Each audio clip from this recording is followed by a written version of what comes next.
When I was a kid, I loved collecting stickers. It was my favorite thing, and I loved everything that was shiny, everything unicorn, and so to pay homage to that great love of stickers, I have this really cool foiled notebook cover, and you can see that the background is these stones or pebbles, and it's a really easy design to get. I'm gonna show you how. So I'm starting with some adhesive-backed vinyl. Now, this could literally be anything that has adhesive on the back. It could be any kind of tape, anything like that. I have the sticky side facing me. Then I'm gonna go ahead and I'm gonna take a stencil which has a stone pattern on it, okay? If there's any paint on the stencil, I want the paint side facing me just so that it doesn't transfer onto there. Then I'm gonna place that down and you can see it sticks, it's on there. The next step is I'm simply gonna take some foil. And this is foil that likes to stick to adhesive. And you don't have to worry that you're not covering the whole thing. I'm gonna smooth it down first with my hand, and then I'm gonna go ahead and I'm gonna take a little embossing tool and sort of run around the edges to make sure that I catch all of those details. Now, this is one of those things that you have to decide what level of perfectionist you are.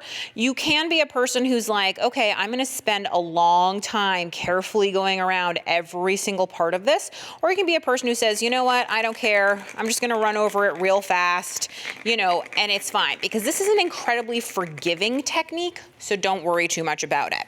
When you peel that off, what you will find is that the foil has stuck in the open spaces of the stencil. And the more careful you are about rubbing, the more it will fill. The less careful you are about rubbing, the less it will fill.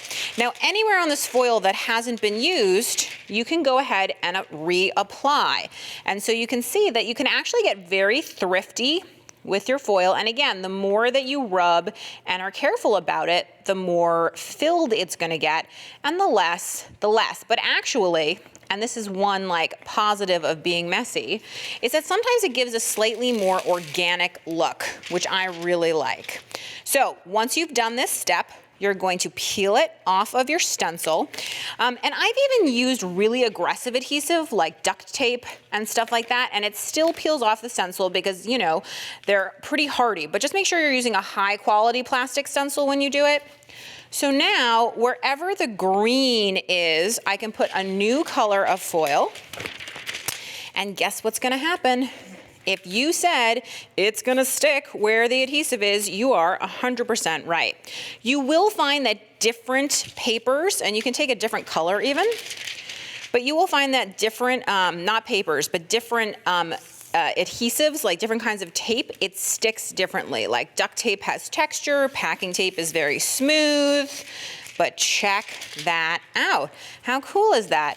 So now you have these incredible foiled stones. So now I have a whole bunch of foiled stones, and I wanna make them into a book cover.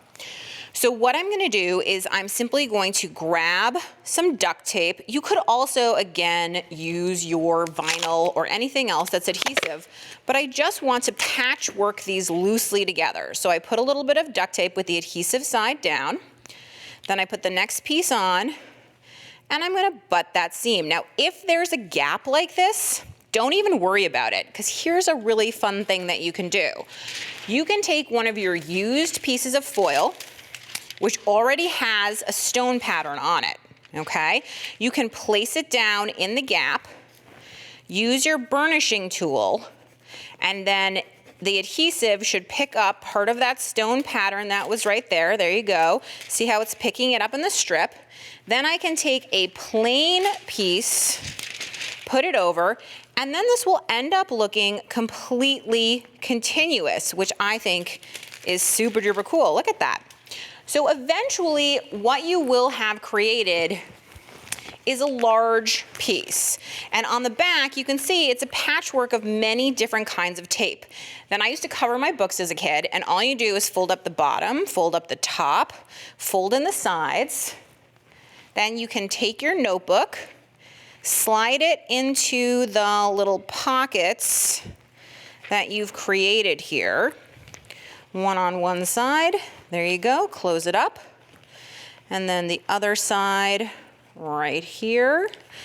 And then for a very last step, to really pay homage to my childhood, my deep love of not only shiny things, but unicorns, I also took a stencil And you can see the head of the unicorn here. I tried it once with black on white and once with white on black. And then I chose my favorite for my notebook. This is a super fun and easy way of using stencils. Kind of no mess because we're used to using them with paint. So I hope that you will give it a try.